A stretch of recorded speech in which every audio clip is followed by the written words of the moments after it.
I mean, she, thank you. Thank you. Good evening. This is a work session of the Board of Trustees of the Village of Sleepy Hollow. We have a couple of resolutions that I'd like the board to consider tonight, so I'm going to ask for a motion to go into special session. So moved. Seconded. Moved and seconded. Any discussion? All in favor say aye. Aye. Opposed or abstentions? And we are in a special session of the Board of Trustees. We have two resolutions to consider, as I said. If someone could take the first one, please. Sure, I'll take it.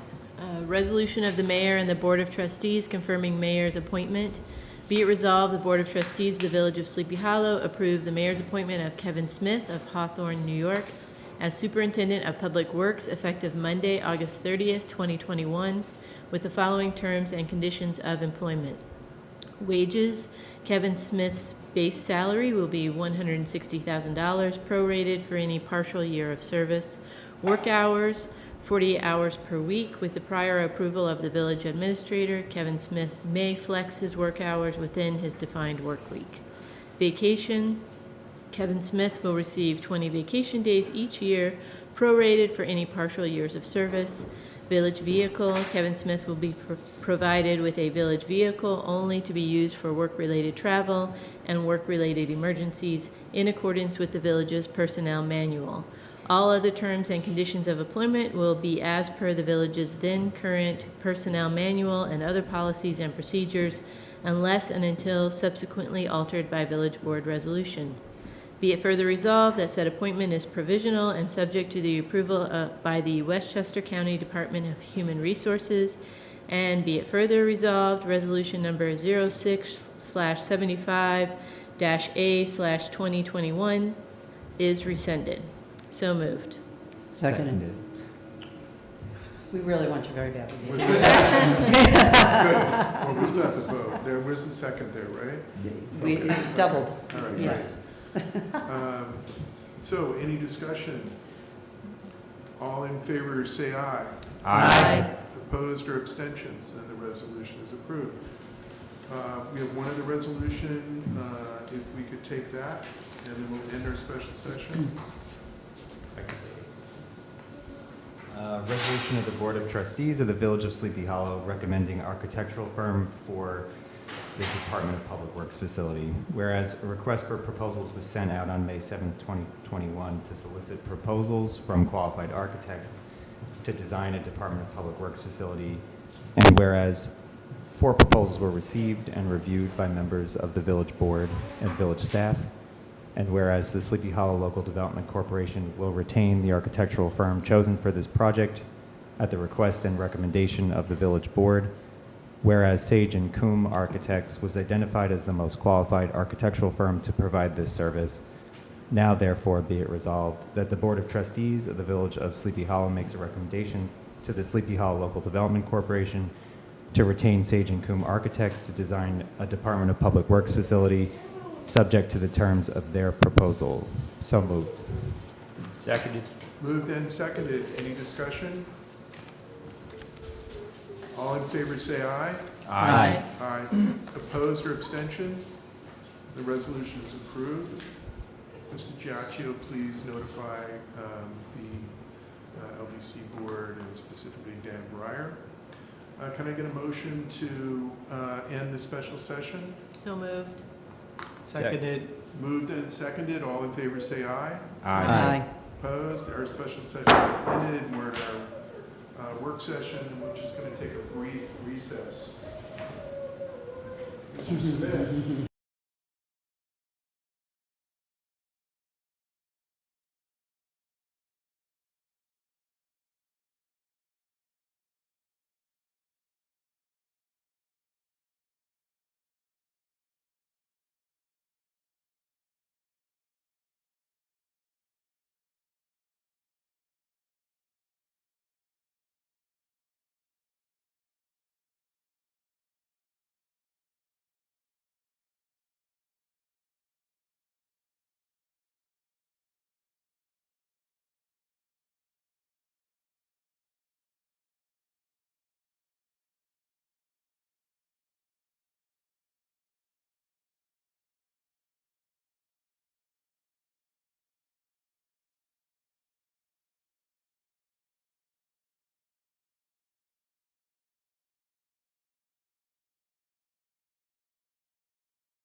with our work session agenda. Before that, we had a public hearing that was open that was adjourned till next week, but if anybody's here who wants to comment, we will, of course, listen to your comments on the matter of the zoning amendments that we're recommending to put into the village code. Since there isn't anyone, we're going to move on to our discussion items, and I'm going to, as I said earlier, I'm going to change the agenda around a little bit. We'll start with a request to have a permanent speed hump on Chestnut Street. The village had, at the request of Chestnut Street residents, installed a speed, a temporary speed bump, really, in the middle of the street between really North Washington, I guess, beginning of Valley Street and Cortland, and it seems to be working. And we've checked with the same group of residents and said, yes, please make it permanent. The temporary one we've deployed in other parts of the village, and it really is temporary. It has a tendency to move around. It's not really permanent. And I know we have a couple of representatives of that tenant group here, resident group, excuse me, here this evening. We should go ahead and do this. Yeah, first of all, good evening. Thank you so much for allowing me to move this forward. First of all, thank you, Mayor, for taking your time to come to visit our street. You know, that what desperately needed is that because we have kids and they work in the street, and you know, my neighbors have young kids that they start like 6, 7 years old, they start working in the street and they want to go freely. Obviously not freely because by the cars are slowed down, and this temporary bump really helps a lot. And so thank you again for that. And thank you for fixing the corner of Chestnut and Valley, which was making a handicap accessible. I know my neighbor is blind, and she have mentioned a few times that she got to the corner, but it's a big step in them. But now, today they finished the job in there, so I appreciate that for listening. So another thing that I know you have a lot on your agenda, and the lighting is really. I know with Sleepy Hollow is a Halloween hunting town, but it seems like you make an effort to put the lights in there. So it seems like you're walking by and the lights goes off. And so if you can, maybe look into that, I would really appreciate that. We have basically one line Valley and Chestnut right now that's working, and the other one that's almost like by Cortland. So those two lights really lighting the whole street between Valley and Cortland. So I appreciate if you can look into that. And so thank you, and thanks for making this permanent. I appreciate it. Certainly. And the gentleman that was just here earlier, that would be on his plate, we'll try to take care of the light situation before he starts, which is going to be So I a few shouldn't weeks. say that early before she Just for the record, we had a policy about how we install speed humps on the street, and then we require that we get a petition from residents on the street, and before we put one in, and we did, and from a majority of the residents on the street. So that part of it was fun. Then we put in a temporary one to see how it's working, and then we go, if we see that it's actually necessary and it's doing what it's supposed to do, then we put in a permanent one. So the procedure was followed, and look forward to getting this done. So we'll reach out to DPW, and a shout out to Earl Tompkins for getting the corners done with the handicap accessible corners as well.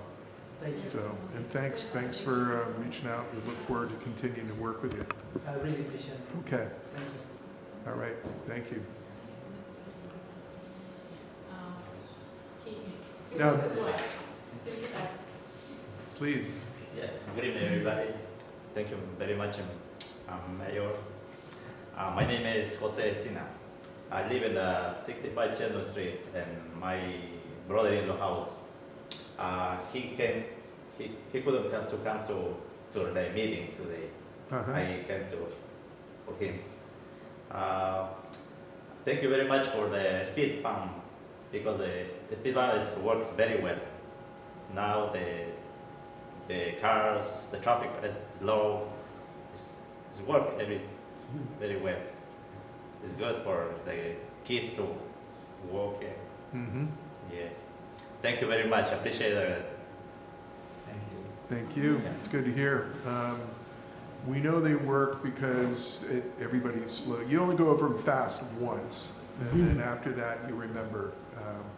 So glad that we're making your street safer. And again, thanks for reaching out. Just to clarify, it's between Valley and Cortland? Yes. It's like midway? Yeah, it's right when you, I guess that's, Is it the big About- three? yeah, Is it the technically big one? Valley, Mhm. It's, not really North Washington, but the whole triangle Okay. there. Yeah. So, Cool. but yeah. You can drive by and try them. Yeah. That's right. They tested know that, right? That's the right street. Even at the village speed limit, you slow down before you Yes. go over that. Okay, we're going to move on to the rest of our agenda. And first up is, this is the part where you decide to quietly leave. So Or not, you whatever can you stay if you want. I can listen, right? Yeah. Listen online. Yes, yeah. Thank you so much. He's 3 minutes later. All right, good night.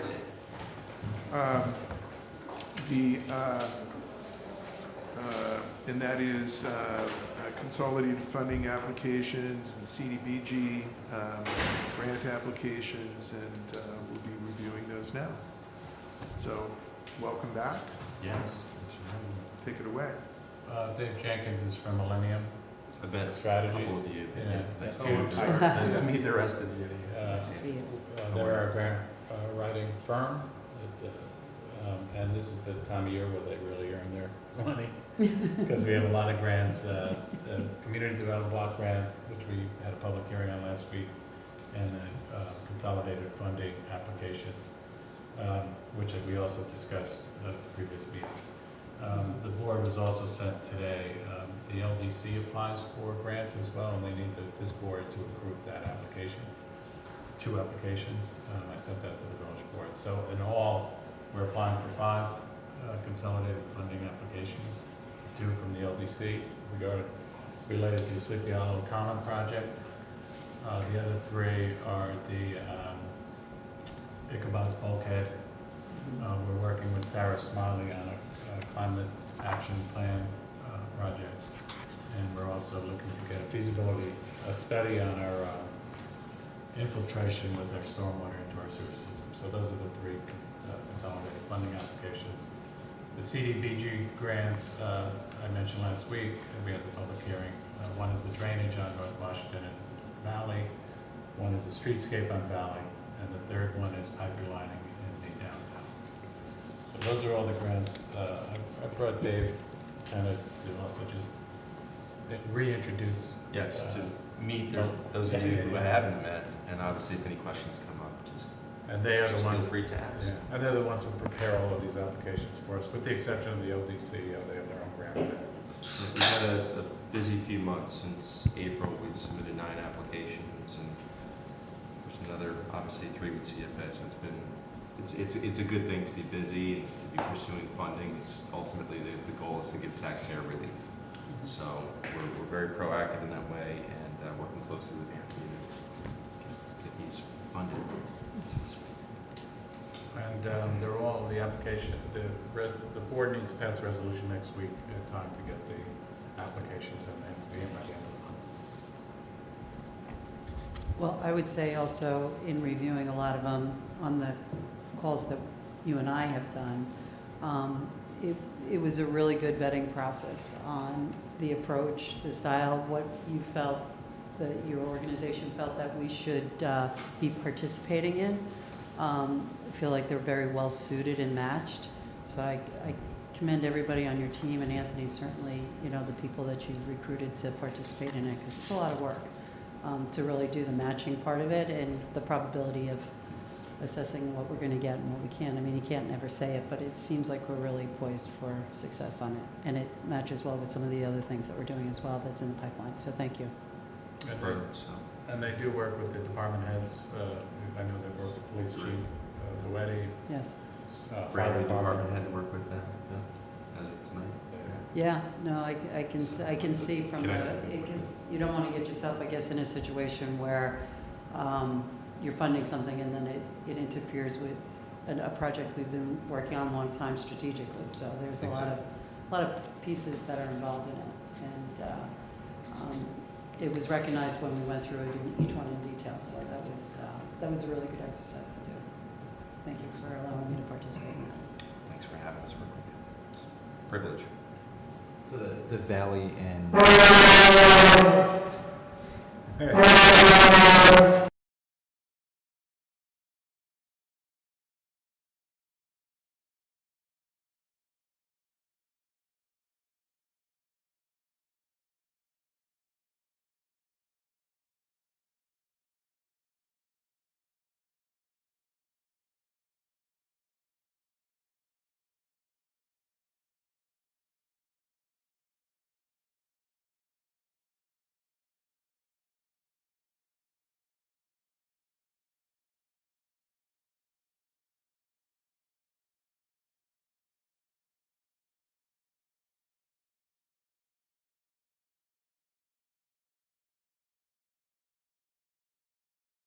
drainage and streetscape, they haven't, no one selected a design engineer or No, anything, no, right? no. Like, we're gonna No, wait but- until funds potentially? Yeah, what, we do get assistance from the county through Cdbg, the planning department will help us with that. Yeah, But we do have to, we would eventually hire an engineer. right. And when would we expect funds to All come of in? them. The timing, they make it part of their 2022 action plan, Yeah, the recommendations, and they will be making recommendations late fall, early winter Okay, typically. yeah. So tail end of this year. okay, cool. What was the third grant? I know you said drainage, streetscape, and the third one was, Pipe relining, that's that's clean right. drinking water right, in the downtown. Millennium sends the board every month an update on all the work that they do and update on previous applications and the, status. So if you have any questions, I'm sure they're. I do have one question related to the Ichabod Landing bulkhead grant. It seems like a rather specific amount. Are we targeting already how much that's going to be, or I mean? Yeah, it's based on the estimate that we received from the engineer From McLaren. for the riprap. Okay. And you see it's a significant amount. It's not a 50-50 match. We're actually that grant will give us more money. Yep. So it's a good thing. But it's specific. The more work you do on the front end of these grants, getting an engineer to do a study and to give you a real detailed budget, the better chance you have of getting the grant. And that's what we did here. Particularly that program, they want to see that it's included in the LWRP as well for the village. And, there is actually no maximum that you can apply for, so it's a fantastic, one of the few programs that will fund a project like that at that level. Okay. Thanks. Yeah, I'm anticipating being asked about that one soon, so this is good news. Yeah. Anthony, can you talk about the LDC grant that we're discussing? Yes, they are both. One is, I don't know if you remember, but the LDC has gotten a significant amount of grant money through the economic development. I believe in the range of $4 million over the last couple of years. This is just an extension of the work they're doing on the City Hall Common, the site work, utilities, the DPW. They're also applying for the Climate Smart. And I think that's part of the actual construction of the DPW garage.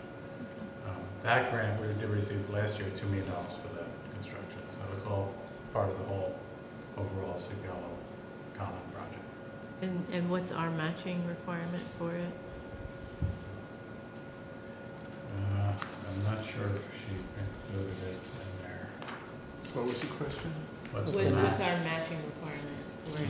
CSC implementation is 50%, so it's dollar It's for dollar. 50%. Okay.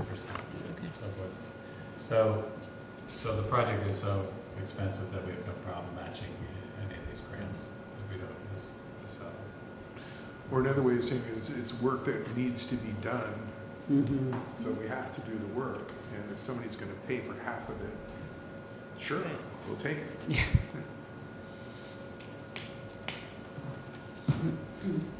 And do we know how much for this second I don't know. resolution? How much is, Yeah, are she they didn't applying put- for that? She didn't put a dollar amount on. I'll get that to you before Okay. next week. All right, thank you. Other questions on the grants? Sure.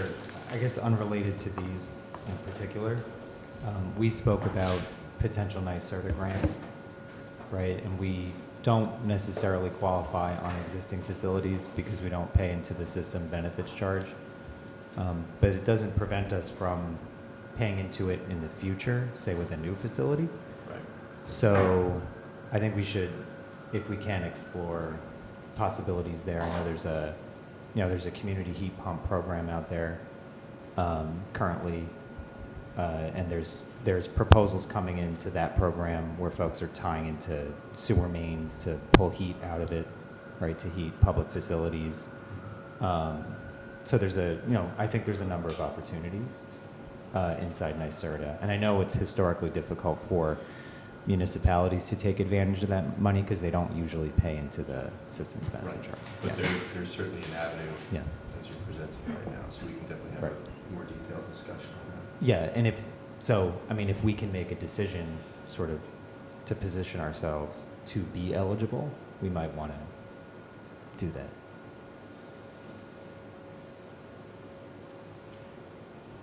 Thanks.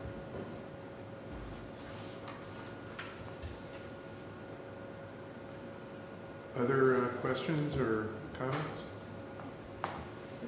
Okay, so we'll put them on and we'll inform the LDC as well of our support. We'll certainly hear about it on Tuesday. The timing for CFA awards is the middle of December every year, so the village will know them, as you know. So just a reminder of those. Do we have any anticipated, percentage of these that'll be awarded, or how does that work?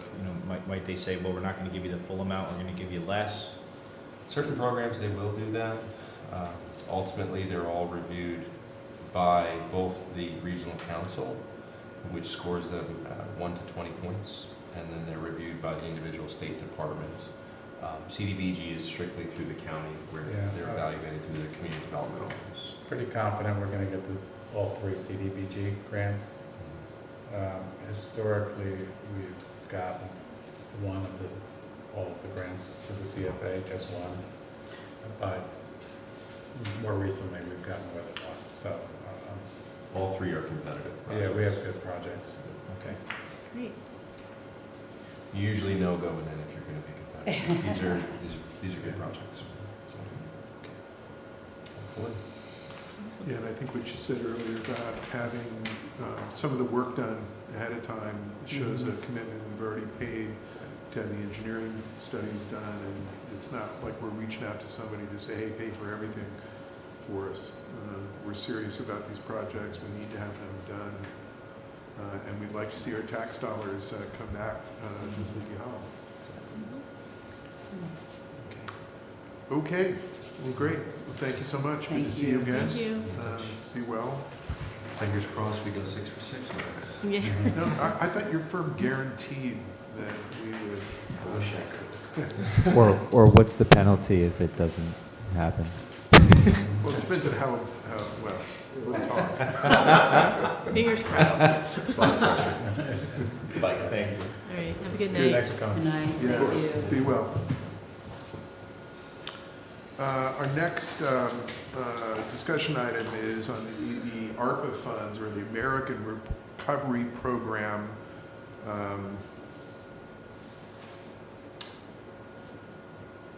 shoot, I forget what the A stands for. Anyway, it doesn't matter too much.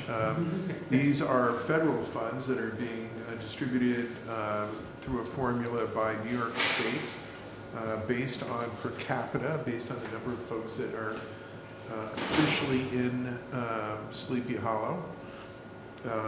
So we have been notified that we are going to receive just over $1 million in these funds, which are essentially grant funds.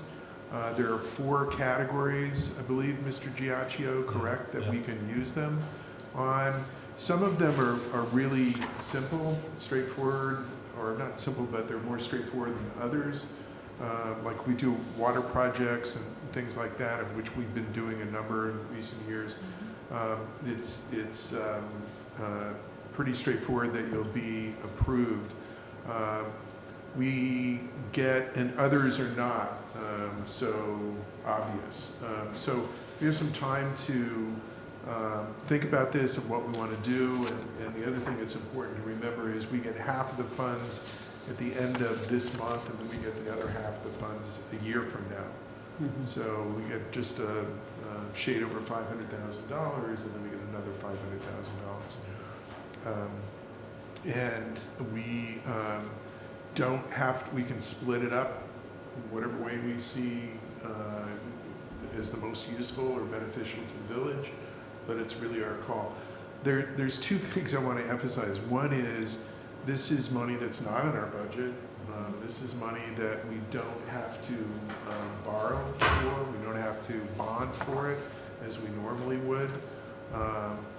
And the other is that this is something that shows just how important the census is. I mean, if our count was higher, we would literally be getting more money. I mean, it is that important. So anytime somebody is wondering, like, it's not that big of a deal, it really is a big deal. Obviously, we didn't know this was coming, but we just want to make sure that we always count everybody who's here, so we get our fair share. Same kind of thing when it comes to the county and Cdbg money. You know, it really matters that we have an accurate count. So I just wanted to, this is not the beginning and the end of the discussion about what we're going to do with this, but I wanted to kick it off and get a discussion going among the members of the board and what your thoughts were about what you'd like to see us use these funds for. What are the categories? I don't know all of them offhand, but one is to demonstrate how much revenue you had lost during COVID. It doesn't, there's no correlation with what expenses you saved during COVID. So for example, the day camp, the teen camp that we didn't do, that's loss of revenue. The Halloween, the hayride would be loss of revenue. Parking, train station parking. But you have to demonstrate it, and it's a lot of, Mayor and I attended a seminar up at the NICOM conference, and of the 4, the simplest is to just do an infrastructure water project, because there's no real paperwork. But demonstrating loss of revenue is a little more difficult. There's another category that requires a lot of the treasurer to get involved in calculations and things like that. So I'll get all 4 and I'll send it to the board. But when we were there, we clearly saw that since we have so many infrastructure projects, it'd be just simple as to just pay for those. You have a question. Go ahead. Sure. Well, as they say, cash is fungible. So in theory, regardless of how these funds can be spent, if we spend these on an approved project that was already budgeted for, then we have other money that we can spend elsewhere. So I don't know that we would be limited to those 4 categories in terms of identifying priorities. If I might, this was more of a beautification project, but I think that the triangles along Route 9 and the Manors could use a little TLC. I'm not really sure what the budget would be like on that. I can't imagine it would be that much. I also think that there are sidewalks, I don't have any particular in mind yet, but certain sidewalks probably along Route 9 that could use some TLC, you know, maybe in conjunction with the property owners, something like that. Yeah, one of the things I was also interested in is broadband access, especially downtown.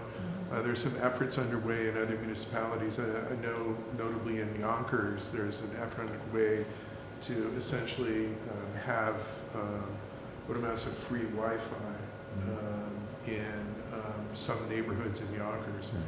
And which I think, given what we just went through with the pandemic and schooling and so on, and how it's turned out how important that really is to every household, and make sure that all of these kids that were home from school for so many months have access to a decent Wi-Fi signal so they can do that. It's also important for employment and so many other reasons, but I think it'd be interesting to explore that. I'm getting some more information out of Yonkers to see how they're actually doing that. It's not, it would be setting up equipment to essentially fancy, sophisticated routers that send out a decent signal. So this equipment is expensive, and then there's having an account to pay for it on a monthly basis to have them there. But I'd really like us to look at that and see, okay, how expensive is that, and what it is it as a longer term expense as well. And I think it could benefit our businesses downtown, it could benefit residents in both. And I think that's something I'd really like to look at. I think whatever we can do that's going to pay some kind of dividends, right? Either that will make the downtown attractive and attract more business, or that might actually save us something down the road. We've been talking about solar. There's obviously a bunch of LED lighting that we could do. So anything that's going to have a return, I would be very much in favor of. And I like a the. one-shot. I'm sorry. It's like a one-shot investment, right? So. And I like the idea of addressing that inequity, and I just wonder if there are other inequities out there that might fall into that category as well. But Wi-Fi that's a really great idea, and I know so many years ago, talking to the superintendent of schools, and he had been talking about that, and how it's, this was a few years ago, but even then, how so many of the kids didn't have that access to, even if they had like the Chromebook from school, being able to log on from home, they would have to go to the library, and just adds that extra step. So it's a great idea. Just on that, I've seen communities put in free Wi-Fi, and there's like a base speed that's free, and then there's capacity to charge people for very high-speed Wi-Fi. So, right, like if it was me, I would pay a monthly fee. That might be a little bit less than, Verizon, but it's the same amount of speed. And if that means that, my neighbors are getting access for free, that actually might pencil out for us in an interesting way. So I'd love to think about it like that. Yeah, I could see a lot of people being interested in that, because a lot of people are moving away from cable anyway. Yeah. No, If true. they have that internet option, I think they would jump on it. Yeah. Would this be, could we use money for like programming? No, I don't believe so. So you couldn't do any kind of like recreation, because we could point to a lot of things that were lost in the last year and a half in terms of opportunity for children. Let me rephrase that. I think if one of the four where we demonstrate loss of revenue, it's just money that we elect and we could use as we want. It's not, that money is not specifically tied to any particular project. Yeah, so that's what I'm asking. Yeah. We could spend the money on programming. So for example, if we wanted to do something through the recreation center or the senior center, or something that came out of the recommendation from the police reform committee, that kind of thing. Well, I think to Tom's point, it's fungible. So if we use it on something like, water, then we were budgeting for that anyway, so instead of using our funds for water, we're using their funds for water, and then we use our funds for recreation.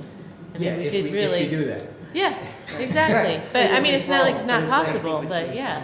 saying. Yeah, and so what we should do, I think, is board, let's get all this stuff out there on the Yeah. table. Yeah, I agree. You know, It's a great Create a opportunity. list. shoot down each other's ideas or whatever, you know, until we come to some kind of consensus and go through.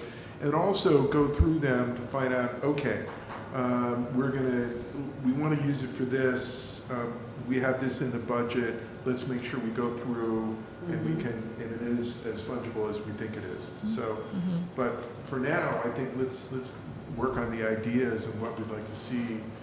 I mean, this is a significant chunk of change here, Mhm. so.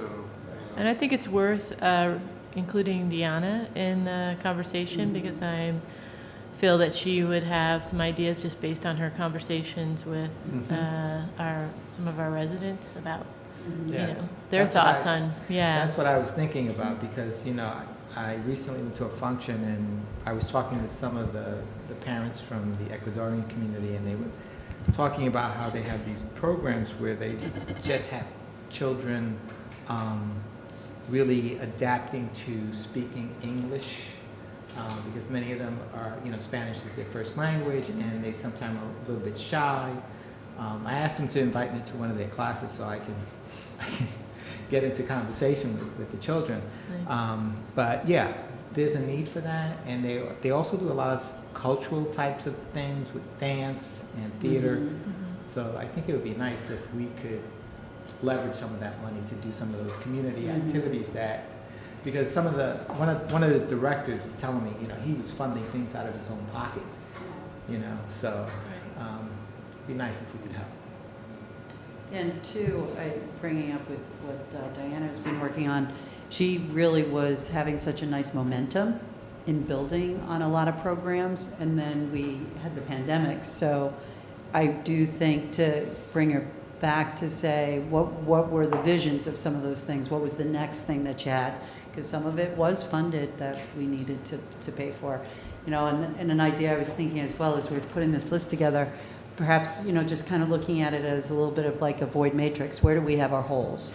You know, we have so many, we have grants going on and we have, you know, different neighborhoods, you know, because we're always trying to slice the pie, right? What do we put in downtown? What do we put in, you know, Weber Park? That way it's a little cleaner. Be like a little waterfall, like if the first Cascade. idea eats up some money, then it goes to the No, next. no, No. we decided on Yeah. the waterfall afterwards. Well, it'll just collect them all and then, you know, Yeah. who knows how the prioritization happens. Yeah. There are 5 Tuesdays in August. All right, so I'm gone the middle two. Oh, Let's talk about it towards, at the end. I think we're already on vacation. But who's where, I'm why. gone. Oh, I am gone. But we'll just have to figure that out, Right. which ones make sense. So we'll definitely meet no more than 4 times in August. But let's talk about it later. All right, so thank you, Tom, for stepping up, and we'll come back to this. All right, next up, traffic calming on Lower Beakman. I have to say that I thought the temporary measures that are out there was great. Yeah. Driving down Beakman, and there's a big orange, Yeah. it's not really a bollard, but the construction thing out there with the 10 Mhm. miles an hour on it. Mhm. I mean, you see it right away, and, you know, slow down, and, like, you know, hopefully that has some kind of effect. It'd be nice to see if we could put the 10 mile an hour thing on the one that's down on the other side, on the west, further west, on the bottom of Beakman, before you get to up to that area. True, but my understanding from past board members is that this raised crosswalk was discussed, I guess, last year or so and Yes. approved, right? And I don't know if it fell into the budget or not, but, and that the reasons it hasn't moved forward were perhaps drainage related. I don't know, you stop me if I'm going off track, but, and it seems that, you know, Jared has suggested some ideas which, you know, perhaps have also come up before. I'm in favor of seeing this thing move forward. I think from the drainage, I know where we had a bigger issue was where the 10 miles the 10-mile sign is. Oh, on this side of the tracks. Because that you, right? It's where the beginning part is. We couldn't put a I think mechanism because the drain would be a problem because We it's. had, I think both crosswalks were problematic. I know Jared and I met out there and this, what is it called, curtain drain, trench drain. Yeah. I'm sorry. We discussed, as long as an engineer can draw it up Sure. and design it and it works, Yeah. But initially, the reason why it was put on hold was because we couldn't figure out the drainage, because of a speed hump, obviously, but If you Stop look at the water. image, right, if, the image of that particular crosswalk, you could see that it actually does, it currently collects water. Yes. So there's currently a drainage problem, from the bump outs. Mhm. And so that area needs to drain, and so it either needs to drain, right, like in the plane of the street, right? Or it has to drain through the sidewalk off the hill. And off the hill is not preferable because you're gonna cause like erosion. So you wanna keep it probably in the plane of the street, Mhm. and just cut through that existing bump out.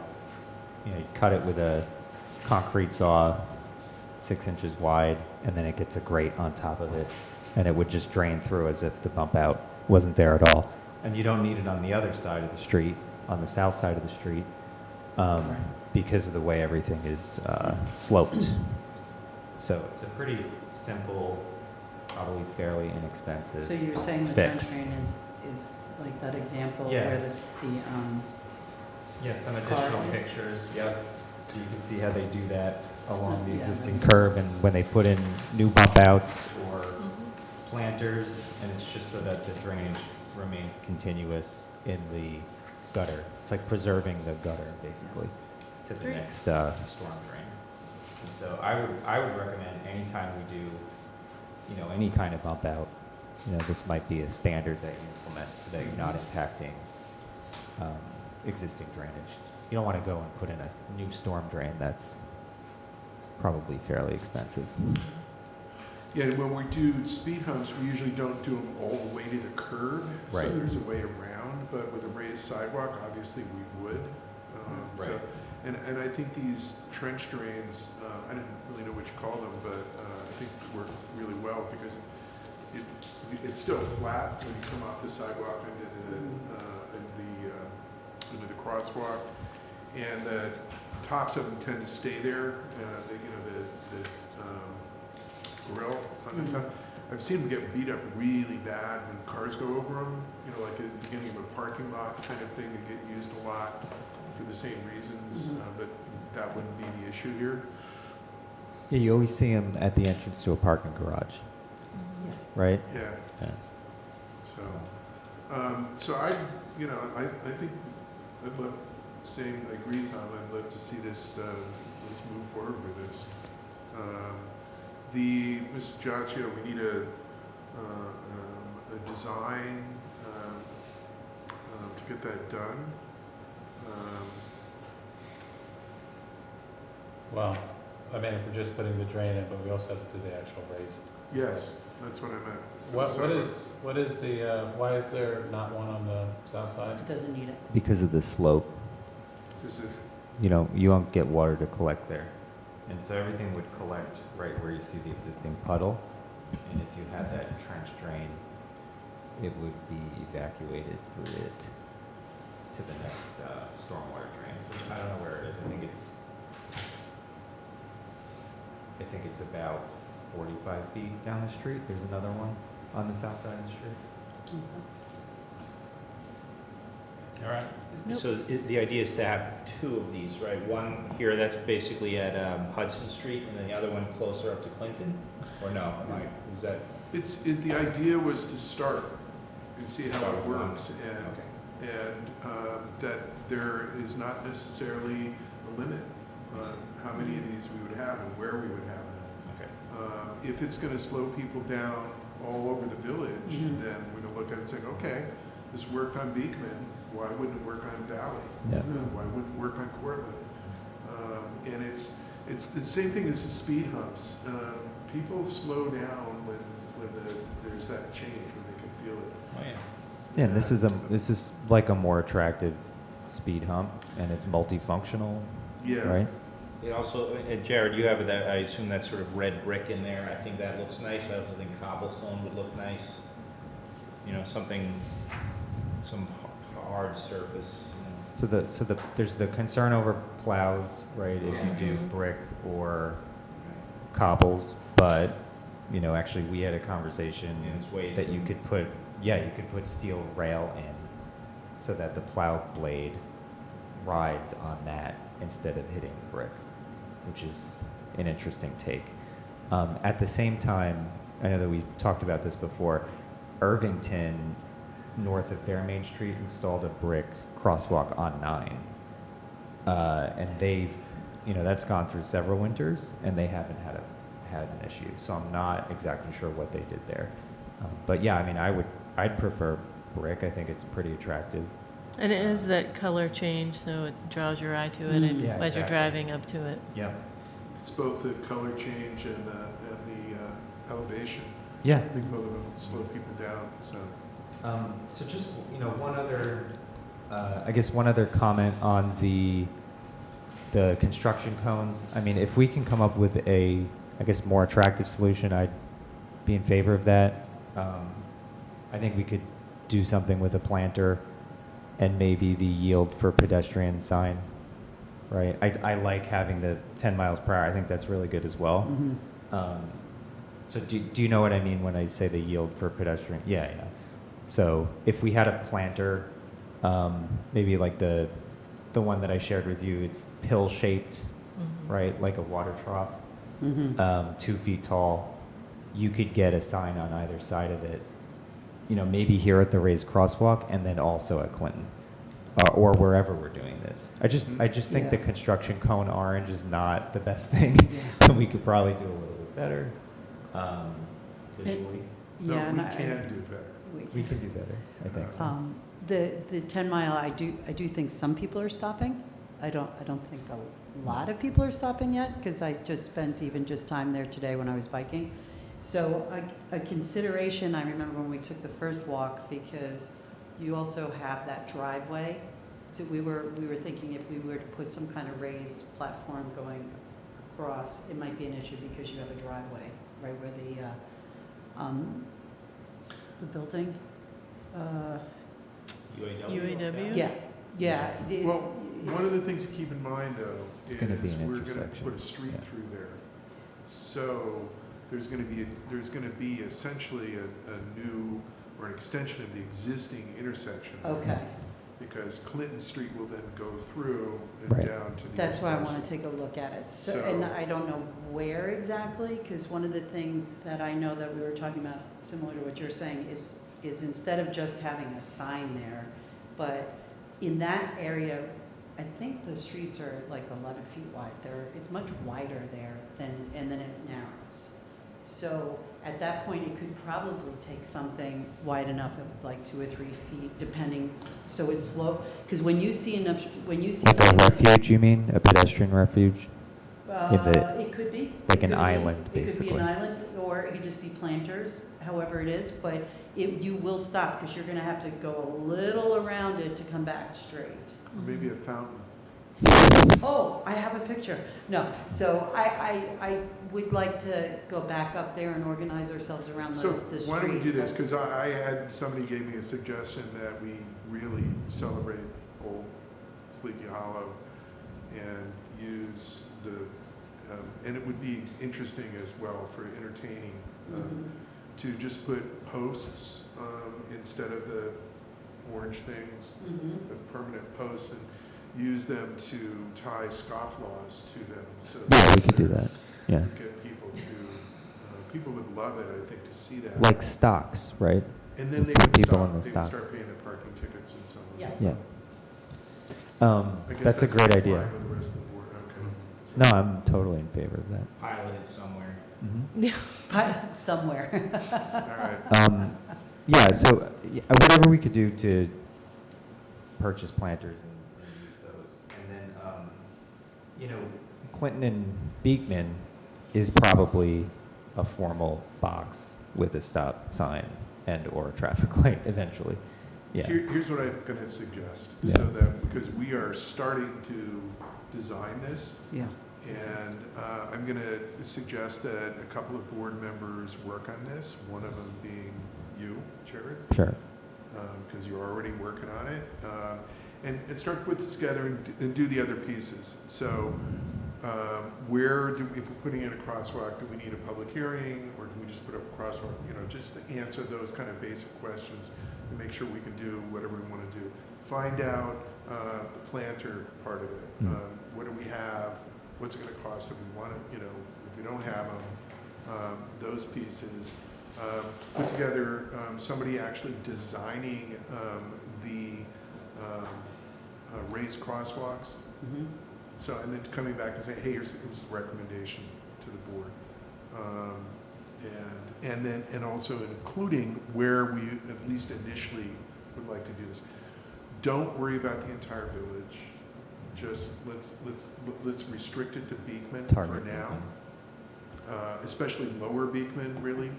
And let's define that as, Kendall the upper to end of the it is circle, Portland, I guess, would be Cortland to the the circle. dividing point. And so that we can look at that and sign off. Okay?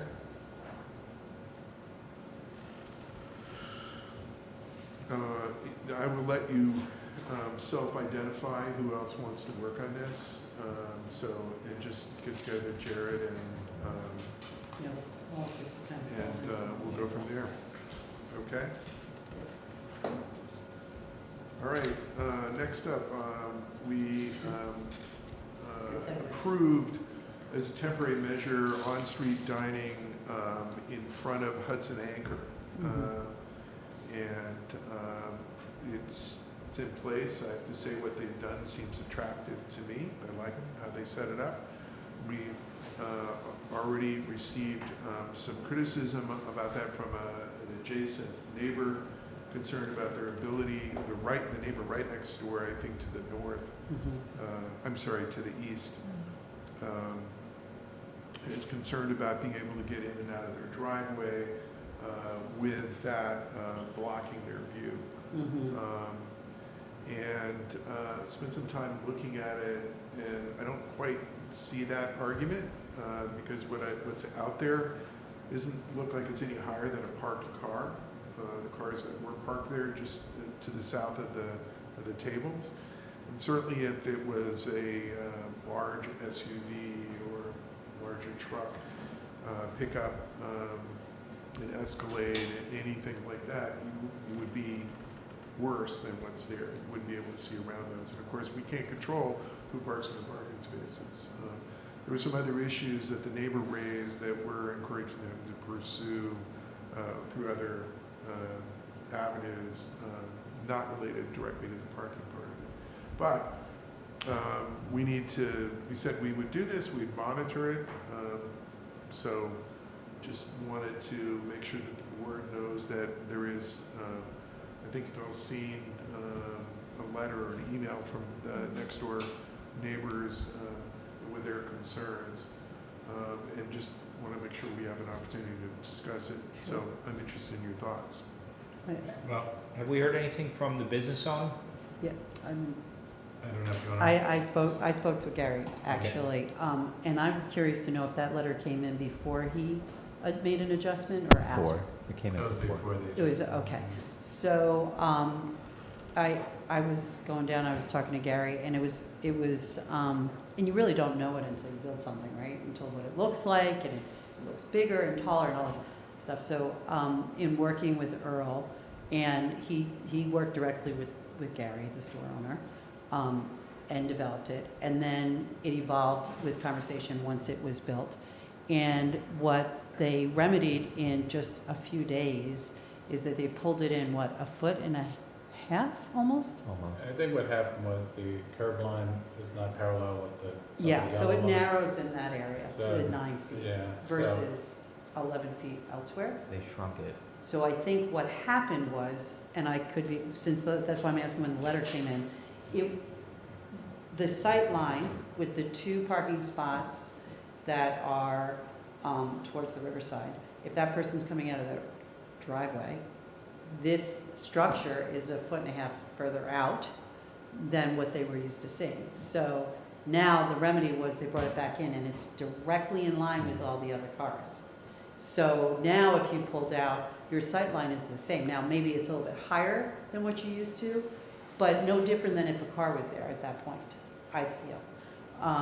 I haven't actually tested it coming out of the driveway, so that's a little different, but I will say I drove it when it was further out and then back in and walked it, and you felt the difference. It felt more comfortable that it was in line, because what happens is up on the bridge, it's 11 feet, right?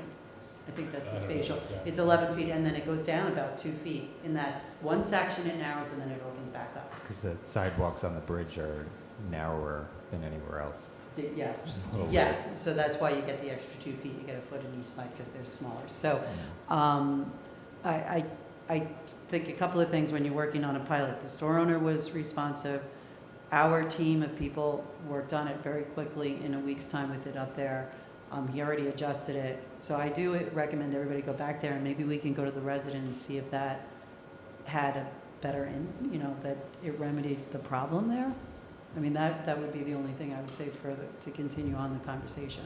I would just say it's also not a solid wall. You can kind of That's see another through it. thing. It's not, you could see past the tables and the, I do think that if it was a little further out, it would be kind of hard because you'd have to really get yourself out and you're, kind of using a rear view. But now that they brought it in, I would hope that yeah, I think they complied solved with itself. everything They did? requested, and it's exactly, it doesn't extend past their It doesn't. property lines and their, But that did have to and it get, doesn't, in fixed. our opinion, doesn't impose a huge safety, more of a safety concern than if a car was parked there. exactly. So it was really, that's what a pilot's for, right? Or a test and reviewing it, so. So it's been in place now for like 10 days, right? I think I Not even. walked Not by- even. Not even, okay. But has Gary said anything about whether it's had its intended effect, which presumably is to have more business? Well, when I drove by on the bike, he put a thumbs up, he's like, yes. There are people Maybe sitting heard there, about so it. I think it's good. Oh, right. Just I- pull it closer. But I didn't get to talk to him. They only changed this like a day Yeah. and a half ago And to the it's new very size. hot or very I see. rainy. Yeah. so I don't And it know. was, yes, yeah. So I saw him when he was fixing it, when he was Oh. cutting the 1.5 off the Huh. edge. And he was super appreciative, Yeah. really positive about it, and thought Earl was like great. And so they worked together, I think, really well to fix it. And then the only thing that, and I expressed this directly to him, I said, just cover up the orange construction. Yeah, thank you. Barriers, I was It's 'cause delayed supposed to with be that. intended for oncoming cars. Yeah. Yeah. But So there's no cars coming at that so direction.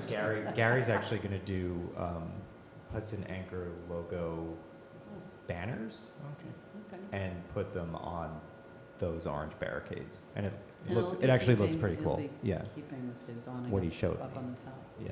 So I was not at the, I believe it was the July 6th meeting when the pilot was approved. What was the intended duration?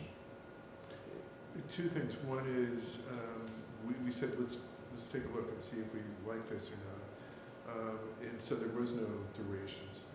And the other is that the intention is not permanent, that people are not going to want to sit outside most of the time in November, December, certainly not February. So the whole thing comes off and then goes back. If we approve it, then it goes back. Seasonal. So the idea is to look at, in this one site, and maybe elsewhere, but certainly the intent was just this one place as the pilot. Let's look at, if we felt that it was a complete disaster, then, it's like, okay, you're done now, get it off the street. Yeah. No, I'm in favor. I'm glad it's there. I think and I just hope that it's helping. Obviously he's anticipating more covers each day, and I hope it's That's the point. giving right? that effect. Yeah.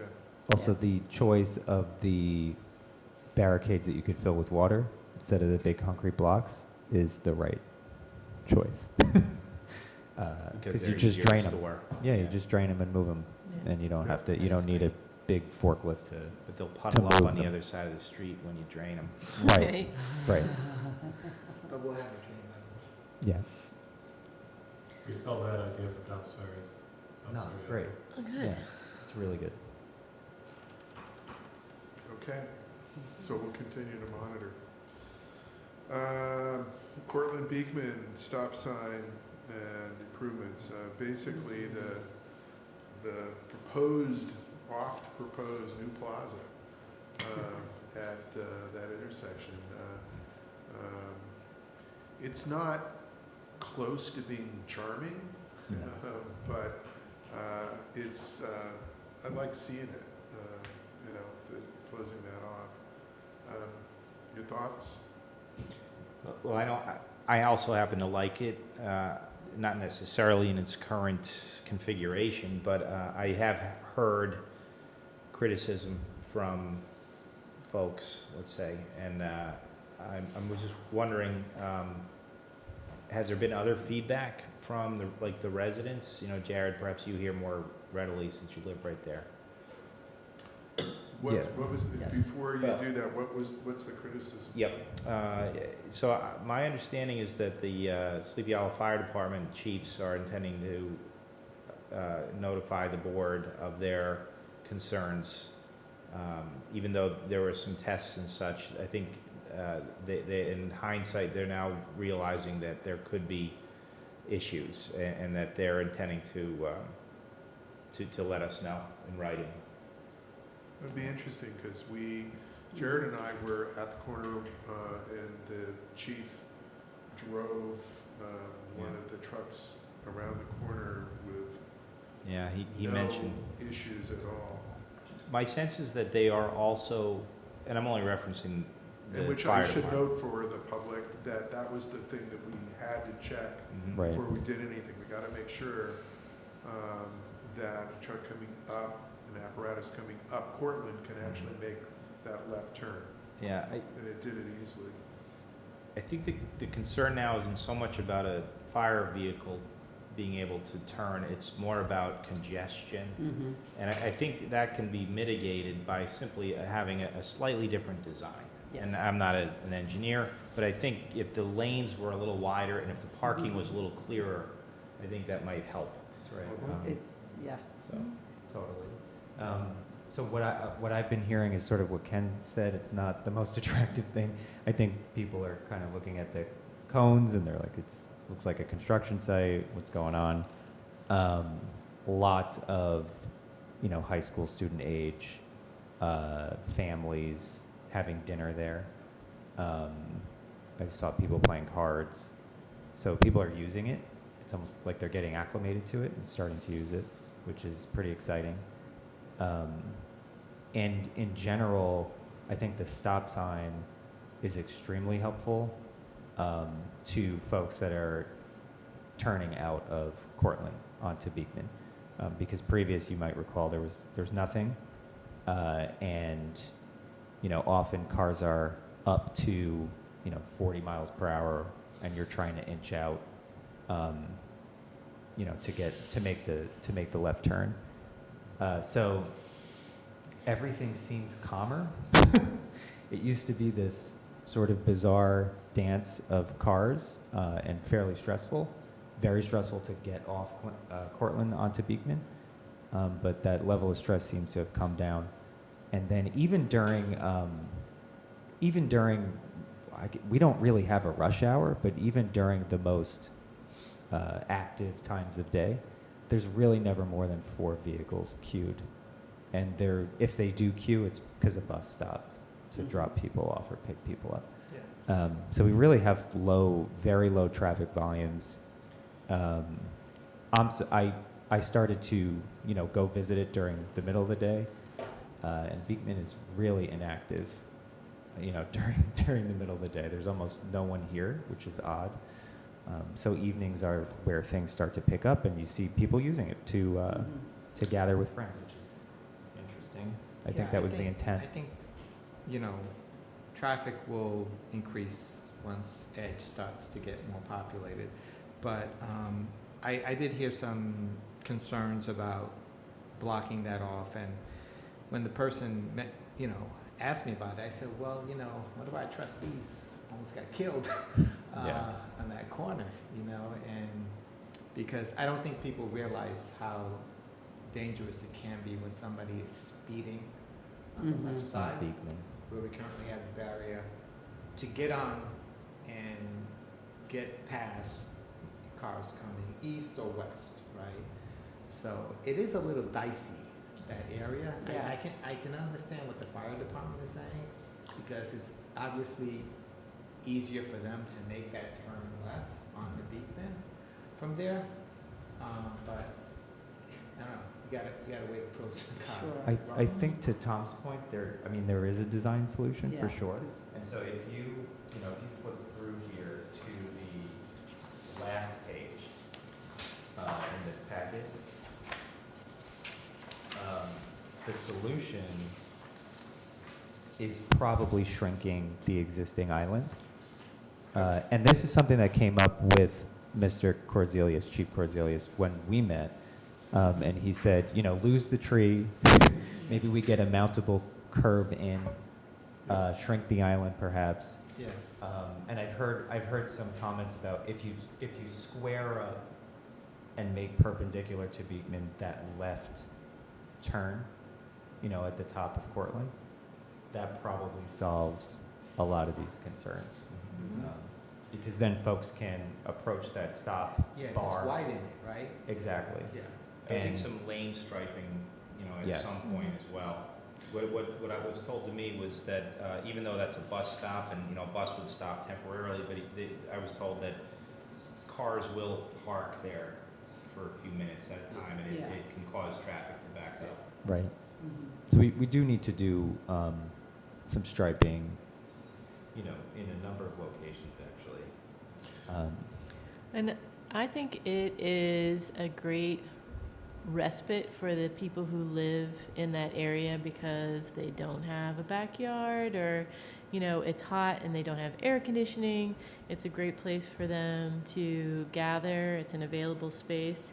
And I think the only thing that I've heard is people don't know what it's supposed to be. Like you had Yeah. said, it kind of looks like a construction zone. I think putting more attractive furniture out there, putting out some flowers, putting up the cafe lights would all be great ways to let people know this is your park and you can come and use it, so they don't have to question What I'm it. thinking is we can do some things like that through the rest of the warmer weather. Yeah, And, if, I think we're probably going to end up making this a permanent change. Mhm. Or certainly I'd like to see it, that. yeah. And we're going to, when that happens, we're going to tear up almost everything that's there anyway. Yes. So we're going to tear up the old left turn lane. We're going to tear up the curb. Mhm. I think having a mountable curb like we do at the Yeah. bottom of Beakman Mhm. is really important. It's actually more attractive as well.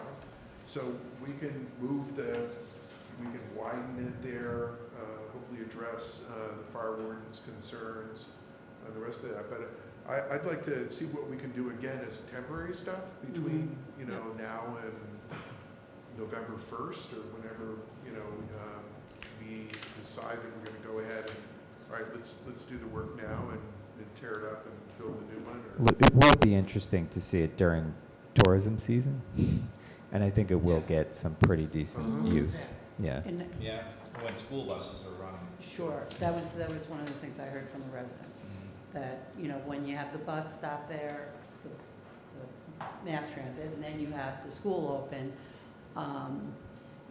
that's where the congestion's gonna start. And I think that, because I spoke to John too, and he was saying the same thing, that's where I think it was more enlightened after the test. However, what I had also asked is, we'll work on, because Jared and I sat for a bit and watched some traffic and started poking around with some ideas, just to be open to the possible redesign could achieve multiple things. One of the things that I wanted to just add on to in terms of what you're saying, Michelle, absolutely, the neighboring community. But I also think there's a lot to be gathered from, like what we're doing with this outdoor seating area. When you start to add more curb appeal, the economic development that you're going to start creating for people to be able to, like we just have the new restaurant or takeout place with the Cuban food that they just, it's delicious. So now people can go there, take their food, go up and sit down at an area. You're stimulating more of that activity or bringing in different types of businesses, which we just put in our new zoning. So if we build this to attract for more opportunity and also safety, then I think more businesses are going to come, and then the landowners, the landlords are going to say, maybe I'll be more opportunistic to be open to different businesses, especially if there's vacancies. So I think I'd like to, and I like the idea of what the mayor was saying about let's not design it fully because we're going to get into the elements of it, but I'd like to get somebody to give us some options, because in some ways, another consideration when I was thinking about it is you just take the middle out altogether and you widen the street, but then you can add all that living space on the curbs on each side as a perhaps. I mean, I don't know, but I think we owe it to ourselves to really take a look at some design patterns, because the space is there. What's there is not working. And it really is a safety issue when you do this jiggy right around and you're going up that street with Hollywood Pizza, and now you're mitigating it. You're taking it off the table. So. And you talk about schools. I go through that intersection all the time, possibly on my way back from Dunkin' Donuts. And there are so many kids who walk that route right there, and to have just that little bit in the middle, and then they're navigating the two different sections of the street. I think that'll really help. So it seems like the most immediate step is, can we just make it more attractive, particularly, I think as we go into the tourism season, I think that's pretty important. Yes. Continue outreach to the community, and personally, I think the stop sign is transformative. I think it really makes this a lot safer, whether or not the slip lane is open or closed. It's the only way that folks are getting out of Cortland without fear of being T-boned by someone going 40 miles an hour. And currently, right now, and I would say this about all the stop signs on Beakman Ave, they are optional. Not officially. Folks do not use our stop signs. It's very unfortunate. I would say about 40% of folks driving through make a full stop at stop signs, and I don't believe that that is okay. So I would love to personally make this one permanent and then stripe it so that it's very visible. And Sandra and I talked, maybe it's worth writing stop at the stop bar, at the white bar. Because you can do some creative Yeah, things. you see that in other communities where they actually stencil out the word stop ahead of the stop bar. So in case you didn't see it, you see it multiple ways. But I don't think that visibility is necessarily the issue, as much as folks just disregarding the law. I think visibility is an issue on the one on Beakman, right on the corner where that laundromat is.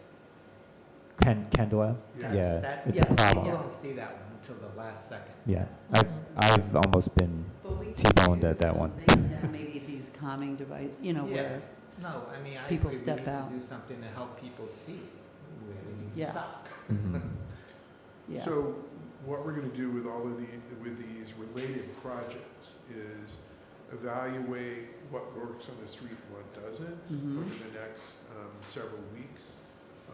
And then I think we have a good head start, thanks, Jared, on some design elements. And then we talked about some other things we need to include. So we'll work on that. In the meantime, this particular intersection will get some temporary beautification. So it doesn't look like the tables are there for the construction workers. Yeah, it's kind of what it looks like. So it's So just one more item on this intersection, just really quick. The historic photo that you have on your desk is from 1891. Sandra spoke to Sean McCarthy today, and he pulled this out of an archive. I think it's an amazing photograph. It shows the Delgado's grocery building in Cedar Shakes. You know, that's what that building used to look like. Because I thought if, you know, since we look at things sometimes like, what can we do to restore? I wanted to see, actually, Earl had mentioned that there used to be a fountain there. And I said, what? Yeah, So it's a that's how hor- we backed into it, and we had talked about I didn't know Earl was that old. what, From I know, he 1891, paid yeah. attention. Amazing. I know, It and, is a wonderful memory. you know, if we were looking at design, at one point I was like, well, maybe, you know, if you shrink it and you can put a fountain there, I'm not saying that that is, but I just thought historically it was kind of fun to see what it looked like then. Look at, I know why. It's like Orchard Street. I know why Sean likes this picture. You see all the signs? Those are permits. Yeah, that's what I was thinking. Right. The whole, Signs on windows. Yeah, right. So- like they got a building Hey. in every window. So what's interesting, right? For everybody listening, the description on this photo talks about this fountain at Beakman in Cortland, and you know, from 1891. It was constructed of stone and iron and had a large basin for horses and a smaller one for dogs and cats. People could also drink out of this spigot. Separate one for the. Right. Yes. And if you notice too, what's really interesting is you don't see parking meters, right? You see poles where people can hitch their horses to. On North Washington, It was they actually a they horse still have a on couple the of them in far there. left side. Right. It looks Yeah. to me like there's a horse there. Right, facing the wrong direction. Right. Right. But the other thing too to think about this is like this was the square. This was like the central square because nothing was really moving more than 5 miles per hour, right? And so you could stand out there right in the middle of the street and hang out and go get a drink from this fountain and not be afraid that you were going to be, you know, violently killed. True, but 'Cause nobody everything was was looking at moving their 5 miles per smartphone hour. either back No. then, so they were paying attention. But yeah, I mean, A this little this bit of was history. this was right? Sleepy Hollow Square, and we have an opportunity to kind of rekindle that, and you know, eventually maybe have some really great restaurants around it.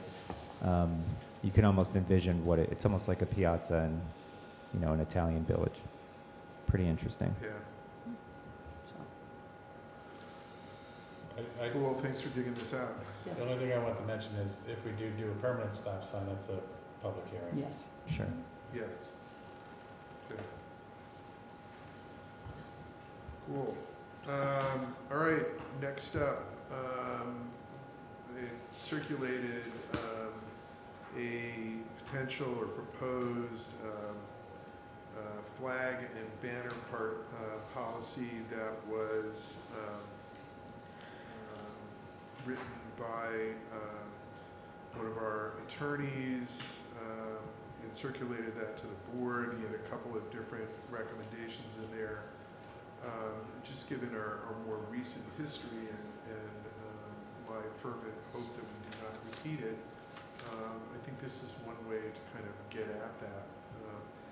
And I thought of the two proposals that Mr. Zuckerman put together for us, I thought the first one was really simple, and it just reads, the village prohibits its employees, officers, and agents from displaying or placing in or on village-owned property, including vehicles, any type of symbols, images, objects, words, or phrases, unless previously authorized by the Board of Trustees via a duly adopted resolution or otherwise required by law. So to me, it just said, look, if we didn't explicitly authorize you to do this, then you can't do it. It just we don't get into, is it hate speech? Is it character, you know, is it anything? There's no need to define. It just say we either authorized it or we didn't. And then it just, it's our property. It belongs to the entire village. It should have village imagery on it and only village imagery on it, whether it's a vehicle or a property. And I think that's really straightforward. It doesn't, I believe, inhibit anybody in their free speech efforts because you either have, when you're not at work, the ability to wear whatever sign you want on your person, or on your vehicle, or on your own property. And hours, we're just saying, you know, no, not on hours. And I think, you know, I would like to see the board adopt this policy. Agreed. Ken, I personally, I'm comfortable as well with that, but I wonder, so we leave out department heads, and is that in, with intention? I mean, does Yes. this sort of takes the onus off of the department head for that? Okay, fair enough. Yeah. So it just says, whatever it is, if we didn't authorize it, you can't put it on. And it doesn't come down to, Matt Roan told me I could put this, you know, or I thought he said. It's like, it doesn't matter. It just makes it really, I think, simple, straightforward, easy to follow. I'd also just like to say, Ken, I think the word, well, really all of them, symbols, images, objects, they're all a bit of a gray area. I just want to point that out. Like, for instance, if somebody has a necklace with a cross, that's a symbol, It's on their person. okay? So you wouldn't be able to hang, for example, a rosary from the rear view mirror of a vehicle, or a crescent, the Muslim symbol, or a satanic symbol, or, you know, whatever somebody's personal beliefs may be. You say, no, none of them. Okay, right, fair enough, that would be on the person, I agree.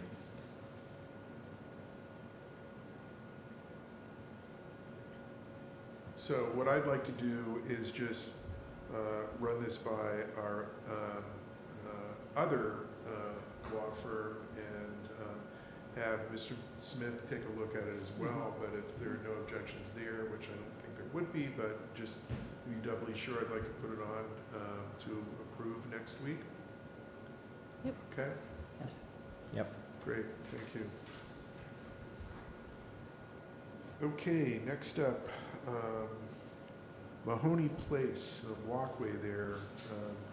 It just has been recently brought to the village's attention to the board's attention, excuse me, that there's a walkway from Mahoney's, it was brought to my attention. And I didn't realize there was this walkway from Mahoney Place to Katrina. I mean, I lived for many years just a few blocks away, but, you know, I didn't know that it was there. You never took that shortcut, Ken? You know, I don't go to the Eagles Club that often, so, you know, or the animal hospital, or the dance studio, or, and I probably would have gone around, you know, down Rice to Gordon. But, so it's not in good shape. Ms. Giacchio has raised with us the likelihood of trying to put in an upgraded, more permanent walkway on this space, and the issues that we might face with that. I think if we're rebuilding it, and we can check legally about this, but we're almost certainly required to make it ADA accessible, which would be phenomenally expensive. I don't even know how you would make that work, given the slope. You know, a series of lifts, I guess. Funicular. You know, it just, yeah.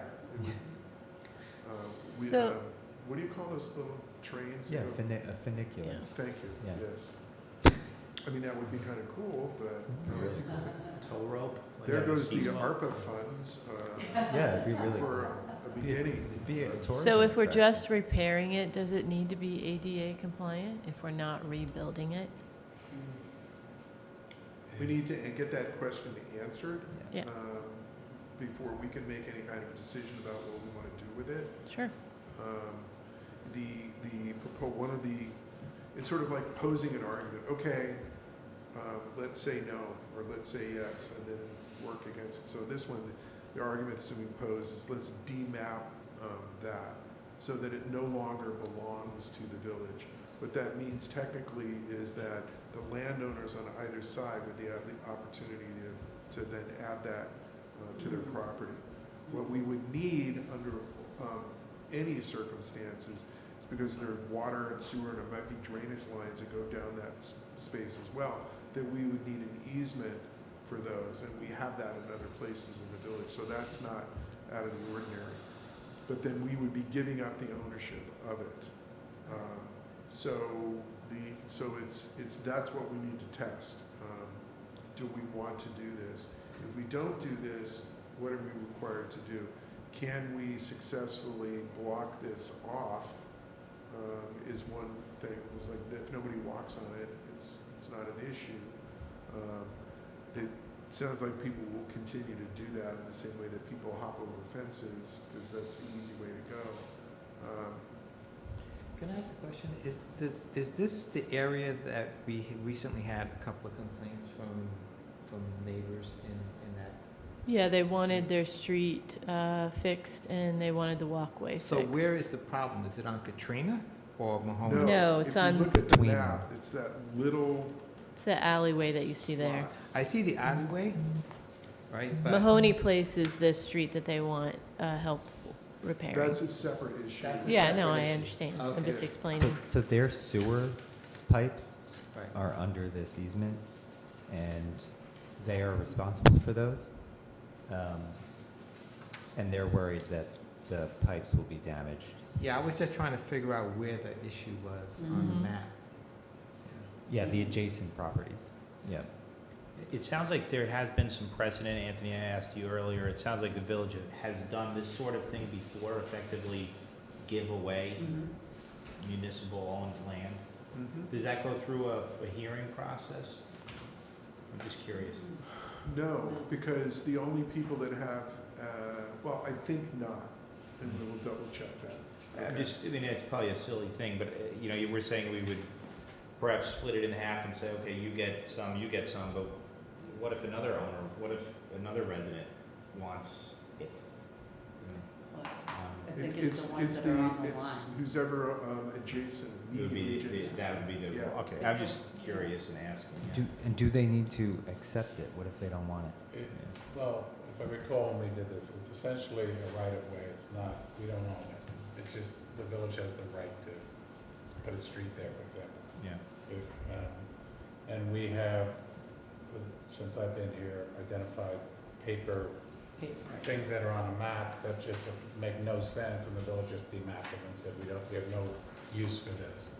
And that's essentially what would happen here, we just have no use for it. But Yeah. Does it change the homeowner's survey? I mean, does it become Mhm. legal? I guess so, yeah. I think in this case versus the paper street, it's a walkway that it seems like several of the residents use as a way to get down to Katrina and then to Broadway. Yes. I think it would be good to at least know if we repair it, whether it has to be ADA compliant. So at least that can be a piece of the puzzle when we're deciding what to do. And it sounds like we're gonna get the lawyers to look at this, because if we give it up, or whichever way we do it, and there's a safety issue, and people are using it, we're gonna have a problem. So there's a whole nother, and then if we fix it, but when it's not done a certain way, or they fix it, so I think there's a lot of, Well, the other problem you could potentially have is if you give it to the homeowners yes, and people continue to walk through there, I know, then that's gonna raise a whole nother can of worms, yes. you know, so, I think that will be a part That's of why I their like that. liability at that point. yeah. But let's find, I'd like Yeah. to find out It's a lot of more questions. the pros and cons on each side. There's some, yeah, I mean- and so we need to work through each one of those. If we demap it, it goes to the adjacent properties, then there's signage that says walkway That's- closed, yes. this is private property. You know, there's a Enter number of at your own things risk. that would have to happen. I So- mean, really, Yeah. right? No, it just said Yeah. you can't you're trespassing. Yeah. It's Well, the but same that would reason. be the homeowner's choice, wouldn't it? Yeah, but we Yeah. might, as part of that, assist with the initial signage, you know, at the very Do that. beginning anyway. Yeah. But that would be something we have to look at when we get there, but it's another Mm-hmm. one of those questions, so. Yeah. Yeah, I'm just interested in knowing if like they need to accept it. Because if it's gonna change the size of their lot, it very well may change their taxes. And I don't know if they would like that. Yeah.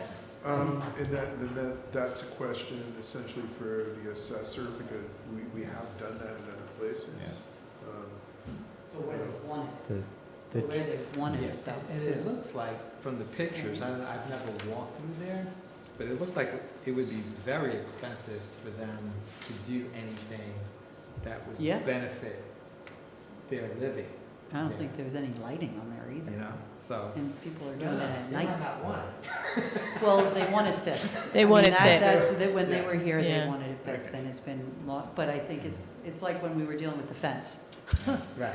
You know, there's a lot of, And who owns what, and. if Yes. their sewer pipes weren't there, I don't think would be an issue at all.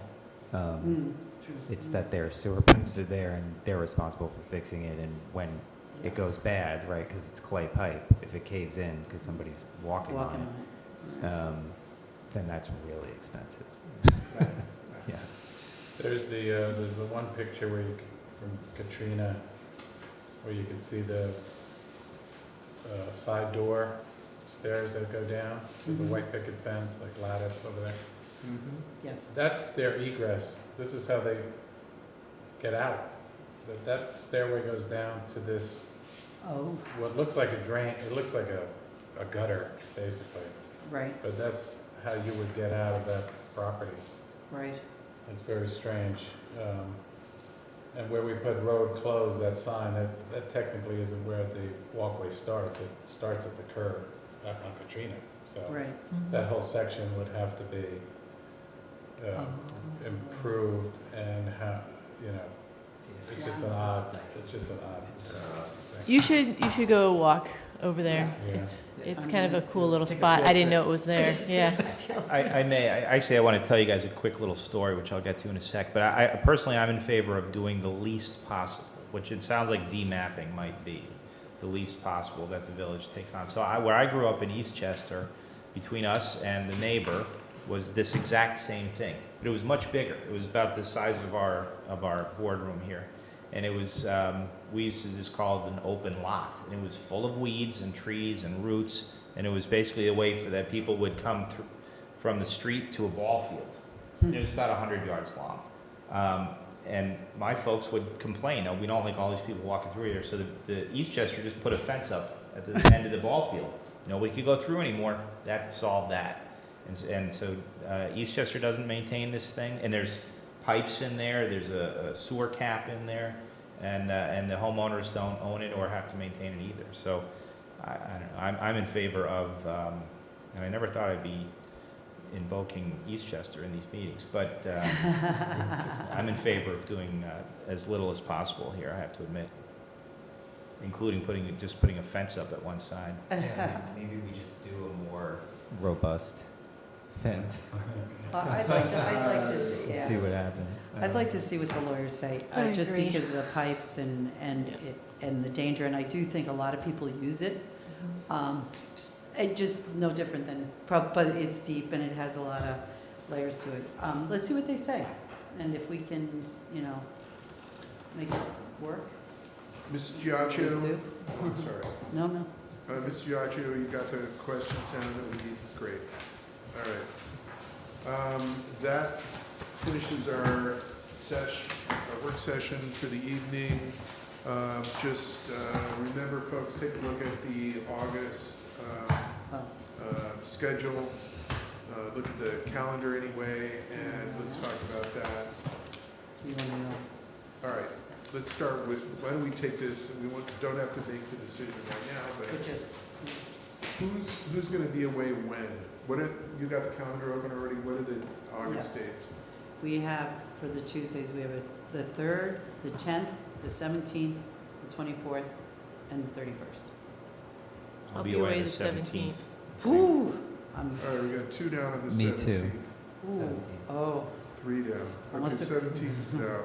So Yeah. I'm also away on the 10th. me too. Okay. It's only one Tuesday. I'm gonna be gone the 3rd, but Whatever, whatever the majority of people not gonna be here, let's just take that day off. Okay. What, 24th and 31st? I'm fine. So we'll just eliminate the 17th as the 5th, okay? Okay. 24th and 31st, everybody's gonna be around? Yeah. Yeah. Yes. And I guess just check with Denise, too, and see Yeah, before we make anything final. uh-huh. Okay.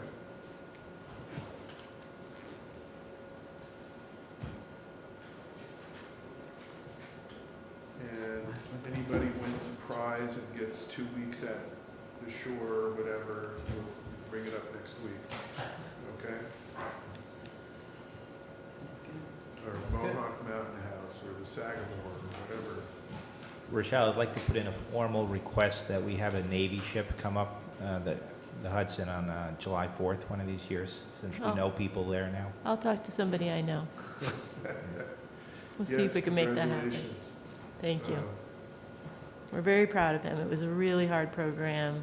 You've heard of basic training. That's what he went through, For the and record, he made it. Trustee Gebler's son just is graduating from OCS, an Officer Candidate School, Mhm. Naval